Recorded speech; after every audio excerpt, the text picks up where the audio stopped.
Okay, the meeting is live at this point.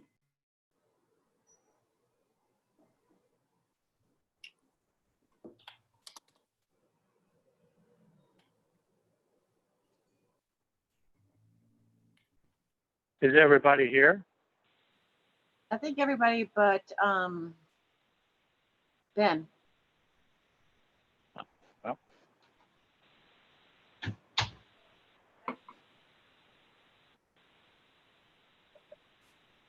I've got about 4 minutes till 5. Yeah, I have 3, so 3 or 4. I guess we'll all be live quietly.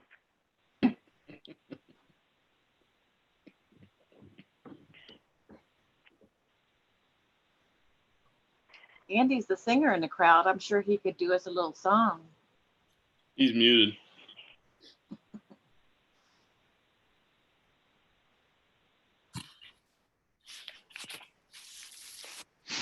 Here's Nina. Hello.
Chairman, just so you know, and everybody else, I did reach out to Mark Reagan to see if he still wanted to be on the variance board and got no response from him. So I assume he hasn't attended a meeting in forever. So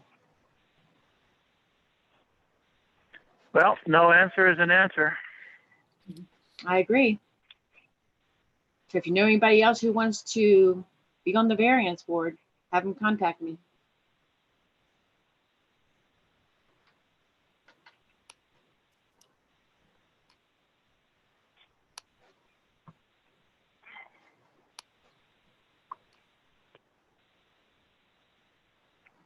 Well, it's 5 o'clock. Do we have a quorum?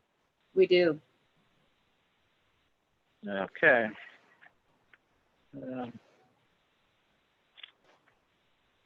Today is 8th of July, 2020. I'd like to open the Idaho Springs Variance Board of Adjustments meeting for the above date. call this meeting to order.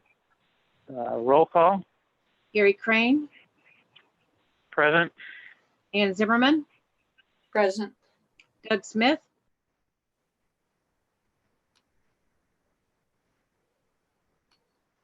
Doug Smith. Present. Can you not hear me? I can now. Okay, sorry. And Ben Moore.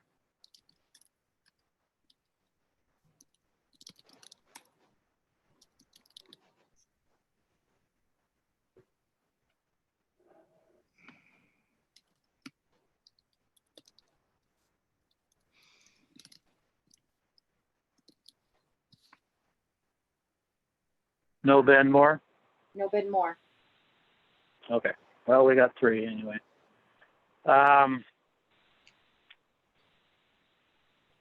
First order of business is to approve the meeting, the minutes from the last meeting. Are there any questions about the last minutes?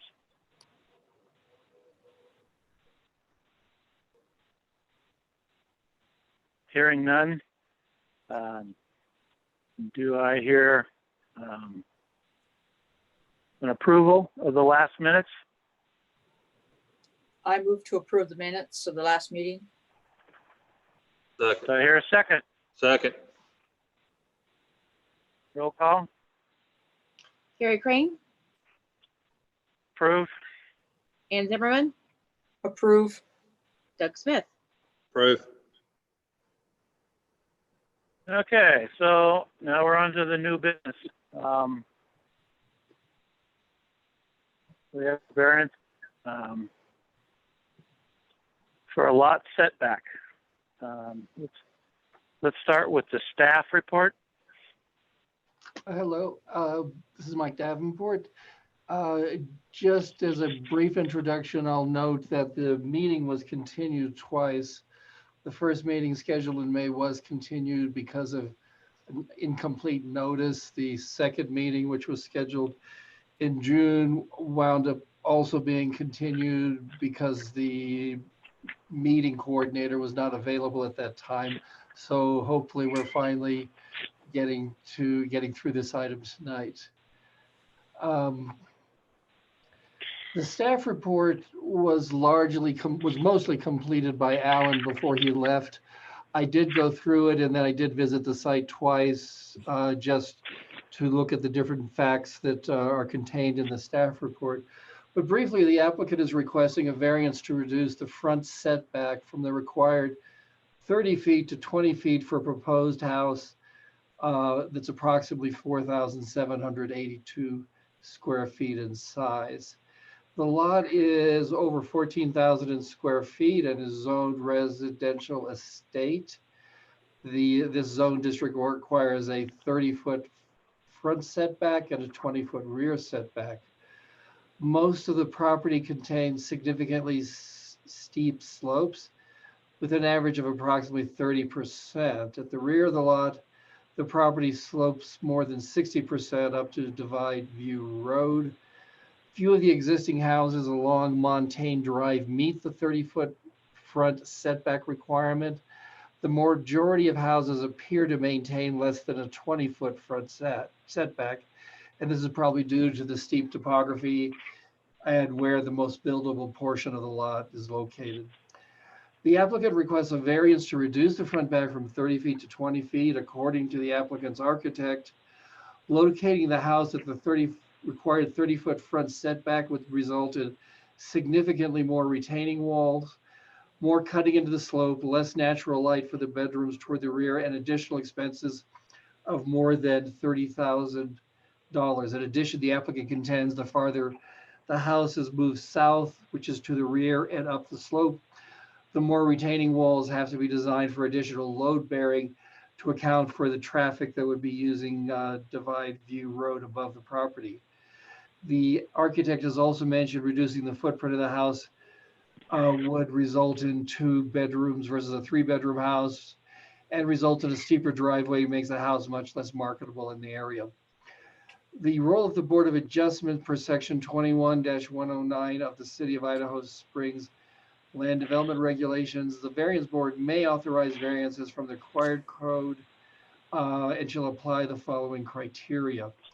Number one, the applicant would suffer hardship as a result of the strict application of these regulations, which hardship is generally not applicable to other lands or structures in the same district because of considerations related to the preservation of historic structures, the unusual configuration of the applicant's property boundaries, or unique circumstances related to existing structures or topographic conditions. As the staff analysis regarding this first point is that due to the extreme steepness of the property, staff agrees that the further the house is moved back, the greater the cost for significant retaining walls and the steeper the driveway. Nearly all the houses along Mountain Drive do not meet the setbacks, the front setback. Most have setbacks less than 15 feet. Based upon existing contours, the area proposed for the house is the most buildable area on the lot. Not allowing the applicant to have reduced setback would be a hardship compared to most other properties along Mountain Drive. Number two, there are no reasonable design alternatives or alternative locations for structures that would eliminate or reduce the need for the requested variance or decrease the scope or extent of the variance required that do not involve unreasonable expense under the circumstances. The staff finding is that according to the applicant and the architect, being required to move the house 10 feet to the south would result in significantly more retaining walls.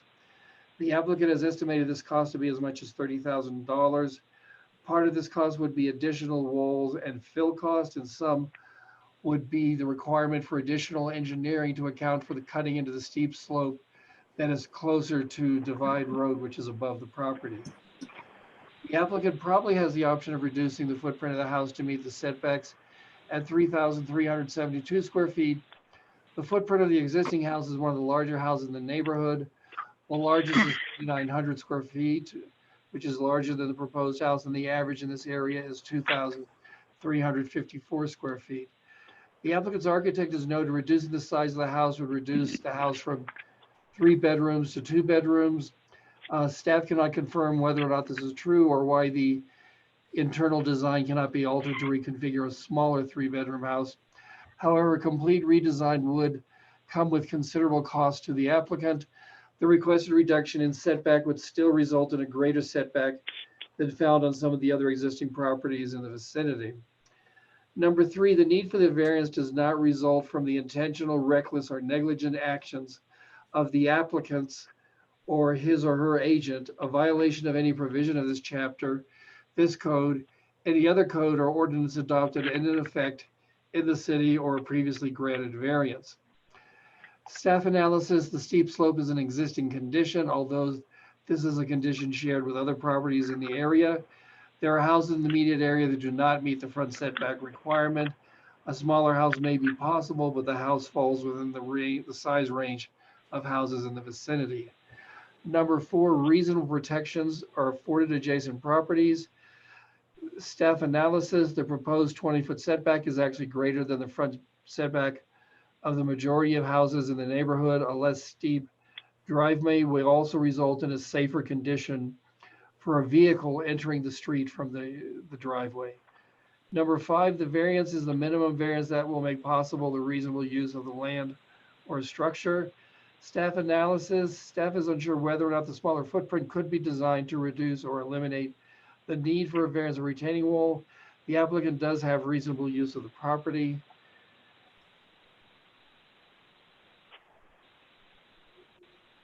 Number 6, the granting of this variance will observe the spirit of the chapter. Staff's analysis of that is the code states a variance shall be considered an extraordinary remedy required to allow reasonable use of a property. Staff is unsure whether or not allowing the variance would deprive the applicant reasonable use of the property. However, based upon the design as proposed, having to adhere to the required 30-foot front setback would result in considerable expense. B, secure the public safety and welfare. Staff's view, allowing this variance would not have detrimental impacts upon the public safety, health, or welfare. And finally, C, ensure the substantial justice is done. The applicant does have limited buildable area on the property, and the proposed location is probably the most reasonable area for the new house. Staff is uncertain whether a reduced footprint of the house would reduce the need for a variance, but does agree this would probably result in significant cost. Planning staff has coordinated the scheduling of the referral process and the provision of materials related to the variance to the public. Documents were provided to governmental entities and adjacent property owners in a timely manner. Staff has not received any concerns regarding this variance. I'll note there was someone who had called in at the first meeting, and I don't know if they have called in again for this meeting. The applicant requests a variance to allow a 20-foot front setback instead of the required 30 feet to allow construction of a new house. The applicant has stated that allowing the request would greatly reduce the cost of retaining walls, would allow more natural light in the rear bedroom windows, and would greatly reduce the engineering required for load-bearing walls associated with Divide View Drive above the property to the south. It was also stated if the footprint of the house was reduced, it would result in a 2-bedroom house instead of a 3-bedroom house, which is less marketable in the area. The applicant's architect also stated allowing a reduced front setback would result in a less driveway slope. Staff does agree there are topographic constraints that would prove costly to mitigate. Staff also agrees moving the house further to the south to meet the setbacks would probably reduce the natural light in the rear bedroom window. Staff is unsure whether or not smaller footprint could be designed to reduce or eliminate the need for a variance or retaining walls, which is one of the criteria. However, staff realizes the redesigning of the house to meet the front setback would come at significant cost. Also, nearly all the houses along Montaigne Drive have setbacks much less than 20 feet. Okay, so what you said, to back up just a little bit, that there weren't any letters received one way or the other. That's correct. We do know that someone had called in at the first meeting that was continued, but I don't think we ever learned what their position was regarding this. There is one more thing I need to mention, the staff report, which is that based on the steep topography, the dense forest, the narrowness of Montaigne Drive, and the fact that few of the other houses meet the setback, staff recommends granting the variance. Okay, so the major points in a nutshell from staff's point of view is that if they meet the variance, they have to put up a bigger retaining wall, which potentially puts more pressure on the drive above, which might be cause it to be more likely to fail. The driveway, if they do get the variance, is safer than the one if they wouldn't get the variance. Is that correct? Yes. Okay.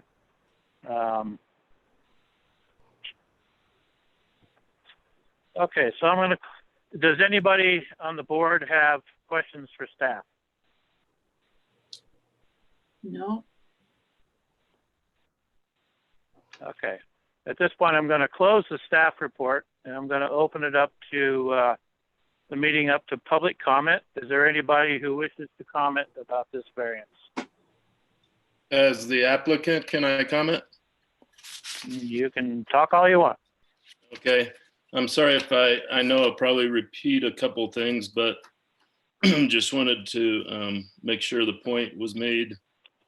So I don't know if it was mentioned, but on other zoning, because this is a RE1 instead of an R1, it's a 30-foot setback, and normal zoning is usually 20 feet to begin with.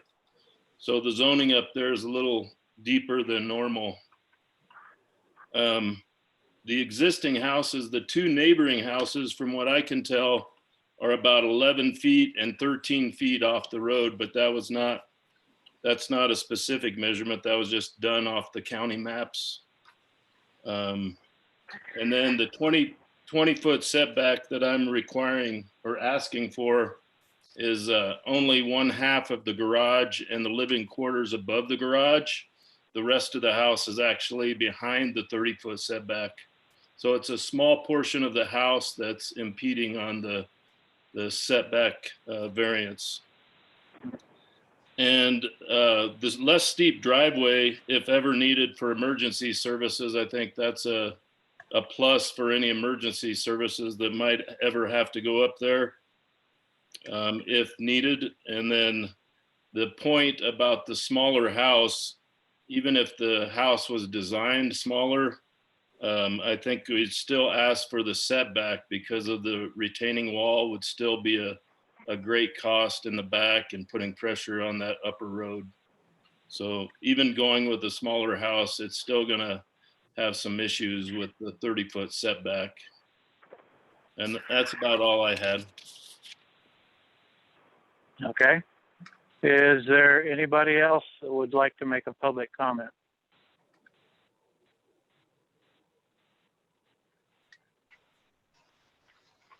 Hearing none.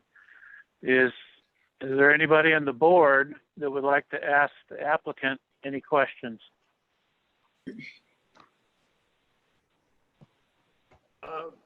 I would just say, I believe you do a lot of developing and dabbling in the construction, Scott. So I would say next time probably, and I know you already know this, but it might behoove you to kind of come to the variance first before you pay all your A&E and all your designs. I agree. I went by the property and I agree with you. A majority of the houses do not meet the setback anyway. And to punish you for that, I don't, well, I would do that. But to me though, I mean, I have the same criteria you do when I go and buy something and develop it. So, just dot your I's and cross your T's next time. Yeah, thank you. Okay. You already know that though. Okay, do we have any other questions from the board to the applicant?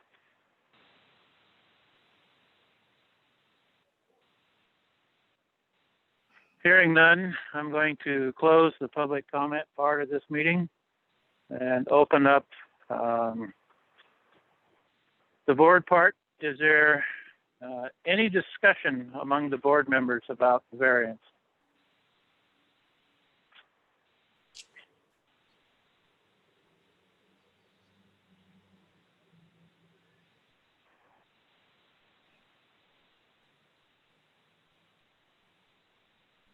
Okay, hearing none, I'm going to close the discussion part of the board. I don't have the resolution in front of me. Does somebody have it? Not a resolution, it's just a motion to approve the setback. Okay. Do I hear a motion to approve with that wording? Motion to approve. Do I hear a second? I second it. Okay. Roll call vote. Harry Crane, Approved. Ann Zimmerman, Approved. Doug Smith. Approved. Okay, so the variance has been approved. I'm sure you'll get something in the mail from the city. So I'd like to close that part of the variance board meeting. Do we have any other new business? Other than I don't know what day it is, it's good. It's either the 8th or Wednesday, and I'm not sure. I know. I tried to do this Monday. Diane corrected me. So I was Okay. gonna tell on you, but Hearing no other business, I close the variance board of adjustments, the Idaho Springs variance board of adjustments meeting for July the 8th, 2020 at looks like 5:20 to me. Thank you everybody for your participation.